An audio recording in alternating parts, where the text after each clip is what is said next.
name of the Father, the Son, and the Holy Ghost. Amen. We continue our homilies on the spiritual life, and I want to give two more sermons, on prayer, because it's the most pivotal thing in a certain sense regarding our spiritual life.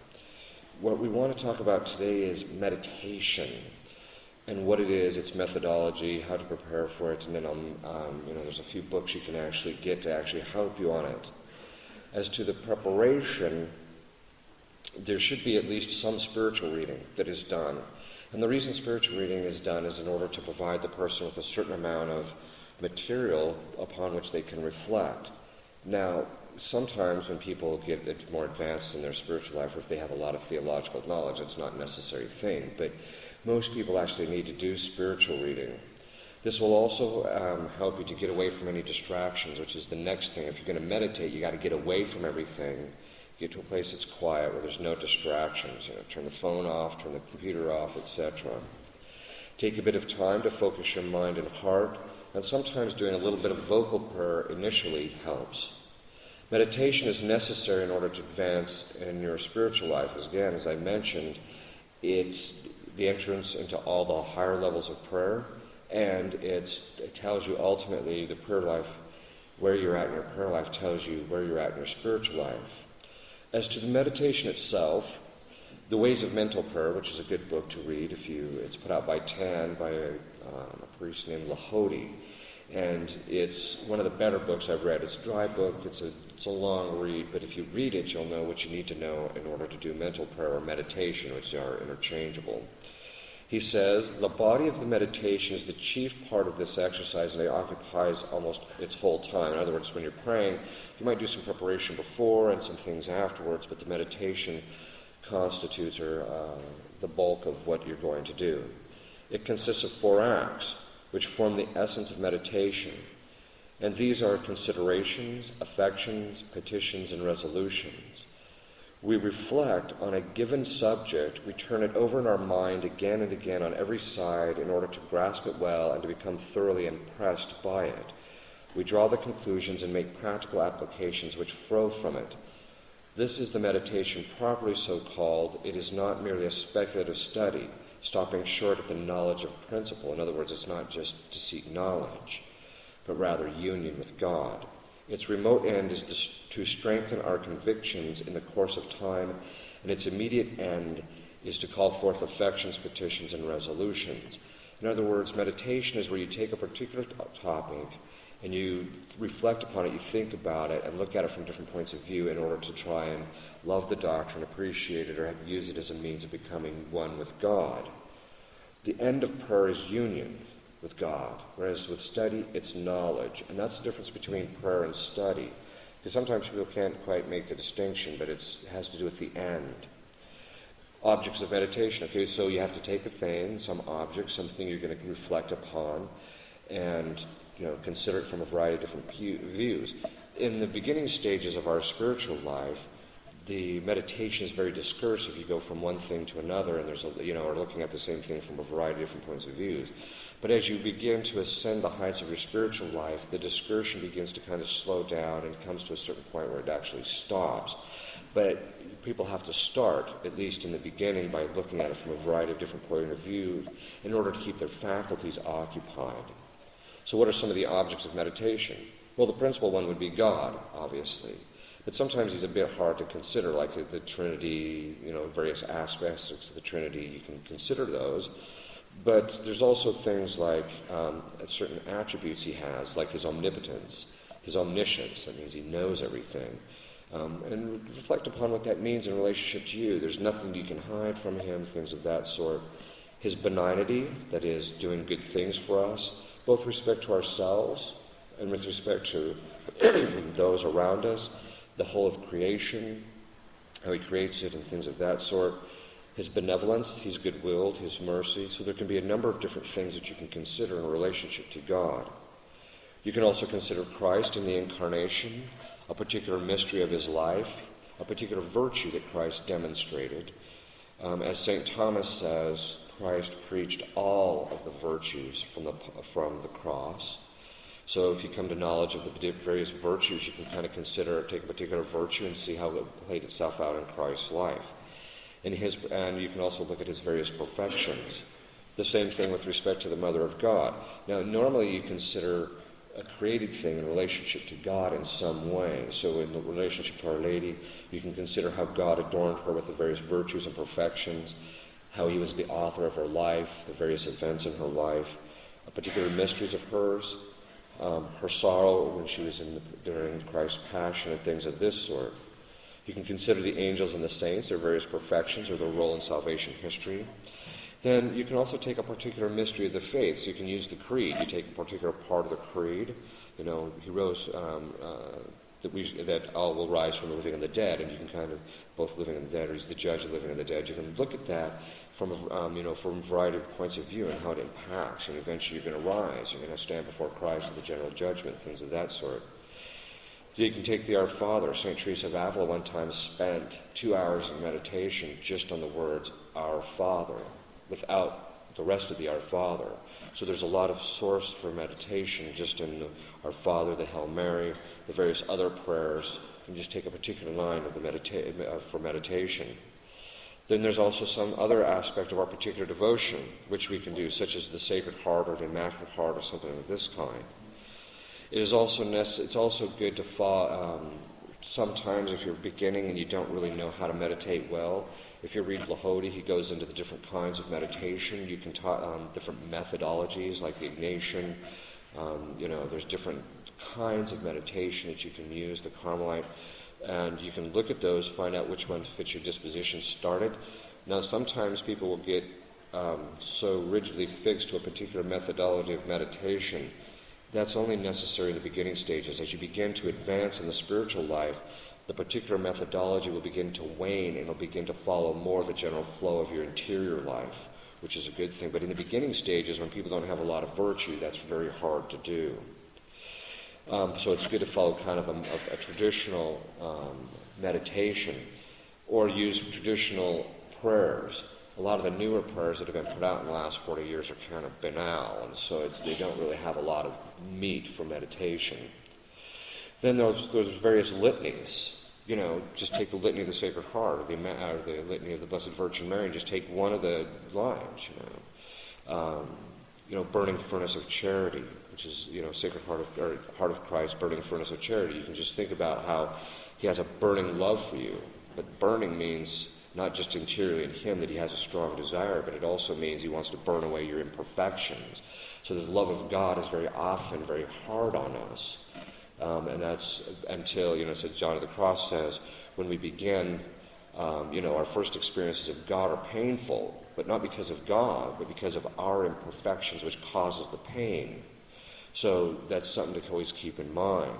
The idea that somehow prayer is always going to lead to this hunky-dory, happy, blessed feeling is just nonsense.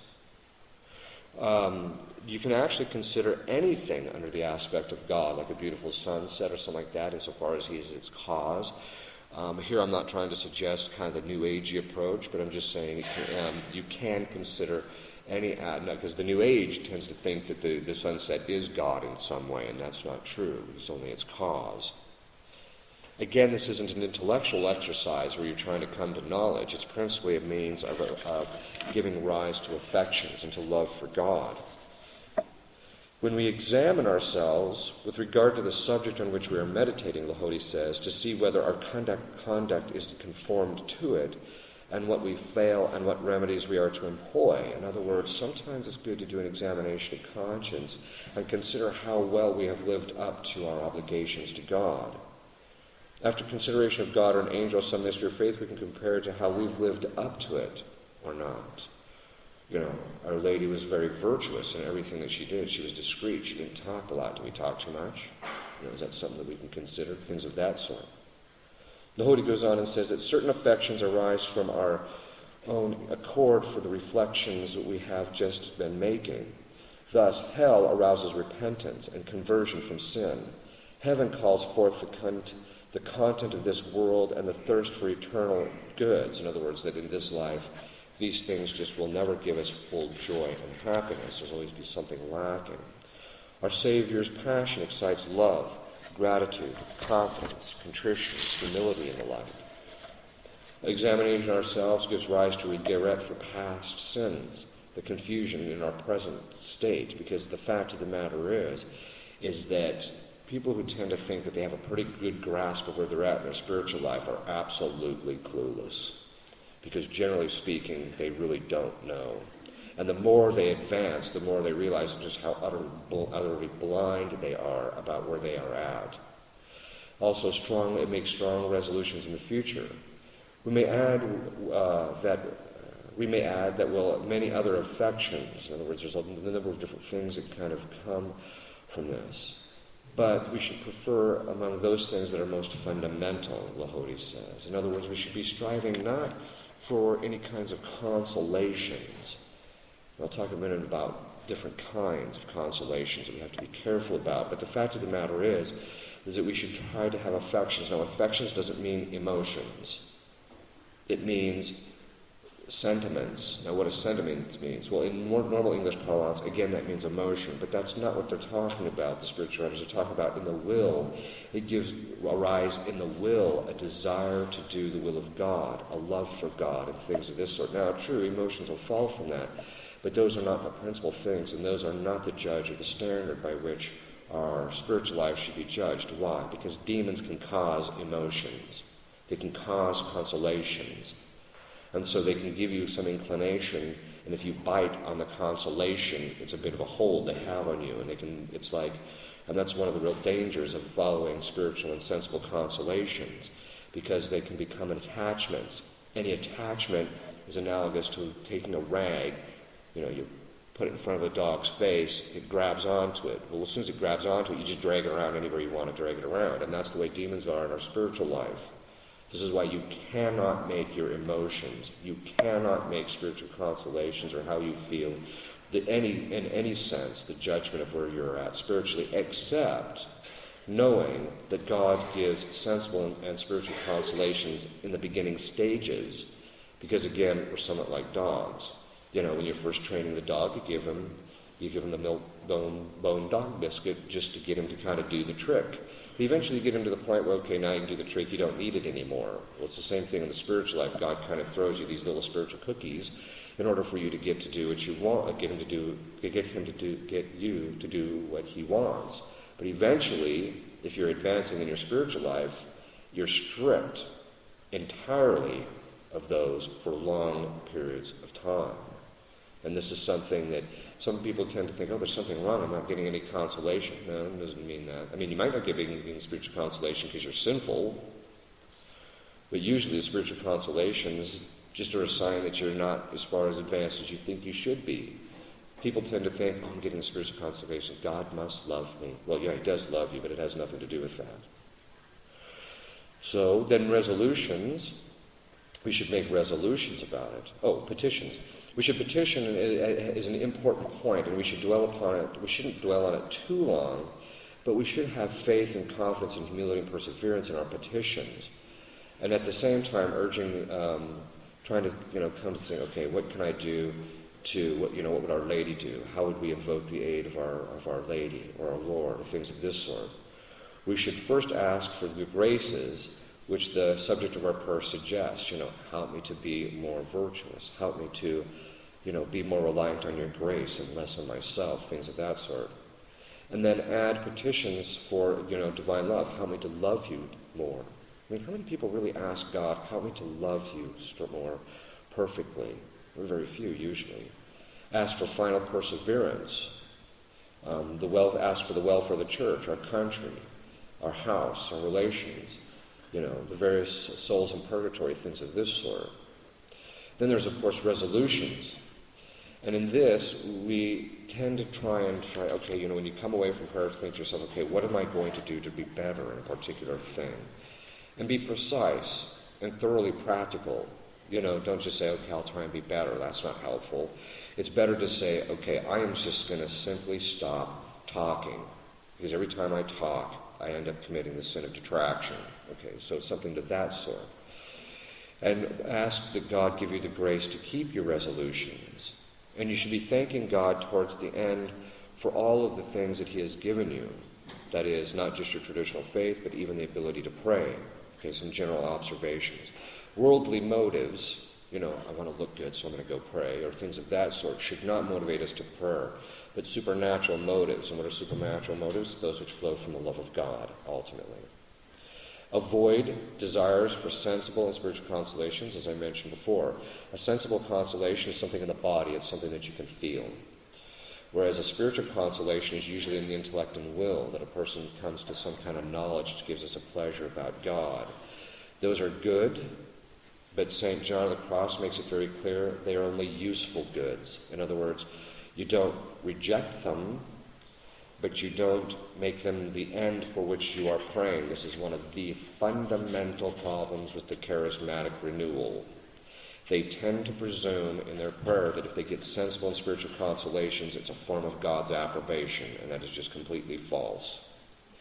The fact of the matter is, again, is that these sensible and spiritual consolations are means, not the end. And so sometimes you'll see people, especially in the charismatic renewal, they're trying to do these certain forms of prayer, and they do all these physical gyrations in order to kind of conjure up, for lack of a better word, conjure up some type of sensible feeling or consolation. That is just the wrong approach. Rather, what we should be doing is trying to focus on God, because when we do that, when we focus on God, God is the end, the object of what our desire is, not the consolation. And this is why you use the consolations to grow closer to God, to propel you along, but they're a means, not the end. Just as money is a means to a certain kind of life by which we can lead a more virtuous life and is not the end, so it is with consolations. Avoid routine. That is, saying prayers unreflectedly, which can often happen if we have get into certain habits. But at the same time, having a regiment, that is, always saying prayers at a specific time each day, will be very helpful. Consistent prayer should be done to uproot any particular vice we might have and to acquire some particular virtue. Prayer covers a multitude of sins. What people will find is that the more they pray, the more the sins in their life will just wane on their own. They won't have to put the effort into trying to overcome a particular vice, because the prayer will simply provide the grace necessary to do so. So what's the moral of the story?